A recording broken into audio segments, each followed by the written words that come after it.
Una de las cuestiones que, digamos, que es importante plantear es que la puesta de límite tiene que ver con la producción de un valor, es decir, a los hijos hay que educarlos en valores, en el sentido de que los valores son herramientas o recursos que los chicos incorporan y que les permiten transformarlos en herramientas para la vida. Entonces, la mejor manera de que la puesta de límite funcione es si es transmitido en términos de un valor. ¿Qué quiere decir esto?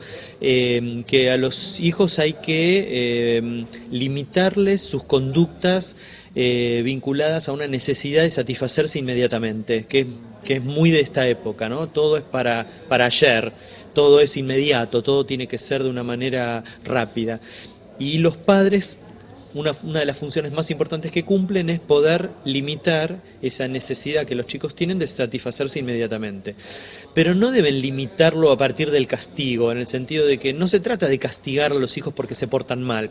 Por supuesto que hay que evaluar la gravedad del hecho cometido y en algunos casos no queda otra que generar un castigo. Pero en general no es este tipo de transgresiones las que hay que limitar. En general son cuestiones de la vida cotidiana. Son en realidad muy pocos los casos donde hay situaciones extremas y graves que requieren un castigo ejemplar.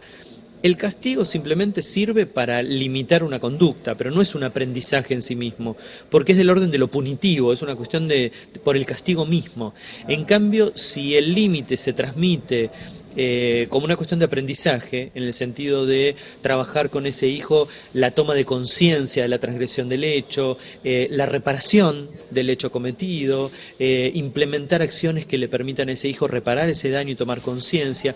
Todo ese trabajo que se hace con ese hijo le deja a él un aprendizaje, se desarrolla un proceso de enseñanza-aprendizaje y te puedo asegurar que ese hijo no se olvida nunca más en su vida lo que eso implicó. En cambio, el castigo lo único que genera es rencor. Y la sensación es que yo a partir de ahora me voy a vengar por lo que me castigaron. El valor de la puesta del límite en términos de valores tiene que ver con fundar o refundar, si desapareció, la comunicación entre padres e hijos. Es decir, estamos en una época en la que los padres y los hijos están súper conectados con toda la tecnología que hay, pero están desinformados, están incomunicados, los hijos están enchufados a todos los aparatos que tienen en la casa, si es que los tienen, y los padres están enchufados a sus propios aparatos, con lo cual a lo mejor sí, comemos todos juntos porque la cultura dice que tenemos que comer todos juntos, pero cada uno está con su teléfono celular, con la televisión prendida, con una netbook ahí en la mesa y mientras come chatea o revisa sus redes sociales, o al padre le suena el teléfono a cada rato. Es decir, que me parece que desde esa perspectiva la posibilidad de poner límites funciona cuando es en términos de valores. Si no, es simplemente por un castigo. Hay un tema muy importante con lo que vos decís, porque en realidad yo no creo que los tiempos pasados hayan sido mejores. De hecho, hoy por hoy conviven 3 generaciones de padres. Los padres más grandes, que tienen entre 45 y 55 años, donde yo estoy incluido, somos padres que vivimos nuestra adolescencia en la época de la última dictadura militar. Entonces, esta generación de padres más grandes tiene una suerte de confusión entre lo que tiene que ver con la autoridad y la disciplina y el autoritarismo y el sometimiento y el maltrato y la violencia, digamos. Muchos de estos padres grandes piensan que diciendo que no, que mostrando niveles de autoridad y de imponer disciplina sería algo así como estar del lado de una dictadura militar. Después hay una generación de padres intermedios que va entre 35 y 45, que son padres que se volvieron padres digamos, con la vuelta a la democracia, se transformaron en padres en esa época, y entonces tienen una especie de confusión impuesta por el advenimiento de la democracia respecto de lo que son los derechos del niño. Entonces creen que con los hijos hay que negociarlo todo, que no hay que discutir con los hijos, que la palabra de un hijo tiene tanto derecho como la palabra de un adulto, y entonces confunden un montón de cuestiones vinculadas a la influencia del contexto social. Los pibes es como que sacan la Convención Internacional sobre los Derechos del Niño y le dicen al padre, yo tengo derecho a un montón de cosas, y les genera mucha confusión a esos padres. Y después están los padres más jóvenes, que tienen menos de 25 años, que en realidad nacieron en la democracia y crecieron en la democracia y se transformaron en padres durante la democracia. Con lo cual tienen absolutamente internalizado que no son responsables de absolutamente nada. Es decir, los hijos son más o menos hermanos de ellos y entonces se niegan a ponerle límites, los pibes se crían prácticamente solos y además tienen una influencia muy importante de la epidemiología moderna que todo el tiempo está diciendo que cuando un hijo tiene un problema, ese problema es genético, biológico, metabólico, entonces si no presta atención es porque tiene un déficit atencional, si se porta mal es porque tiene un déficit de tal cosa, entonces todo se soluciona con la psicóloga, la psicopedagoga, el médico, el pediatra, con una medicación. Yo no tengo nada que ver, dicen los padres, ¿no? Esos son los padres más jóvenes. Así que fíjate vos que las 3 generaciones de padres tienen una influencia del contexto social que según la época que les haya tocado vivir como adolescentes y se hayan transformado en padres, es el mensaje que les van a transmitir a sus hijos. Por eso tenés razón, el contexto social condiciona, hay un proverbio africano que dice, se necesita toda una comunidad para criar un hijo. Porque efectivamente es así, los padres no son los únicos responsables de la crianza de los hijos, el contexto social que atraviesa a los padres y a los hijos también genera todo un efecto en la crianza.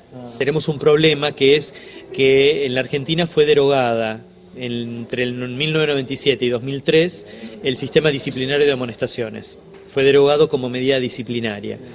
Y además, al mismo tiempo, se hizo obligatoria la escuela secundaria. Entonces, muchos docentes, sobre todo en la escuela secundaria, tienen la sensación de que al haberle sacado las amonestaciones y al haber declarado obligatoria la enseñanza media, la sensación es que no tienen ninguna herramienta para frenar a los pibes. Y en realidad ese es un error, porque al derogar el sistema disciplinario de amonestaciones, se impuso en las escuelas algo que se llama acuerdos de convivencia institucional.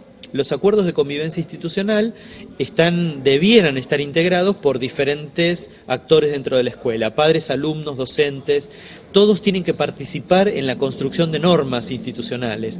Entonces, cuando hay un acuerdo entre todas las partes y se comete una transgresión, va a haber de parte de todos un acuerdo en la sanción que se aplique.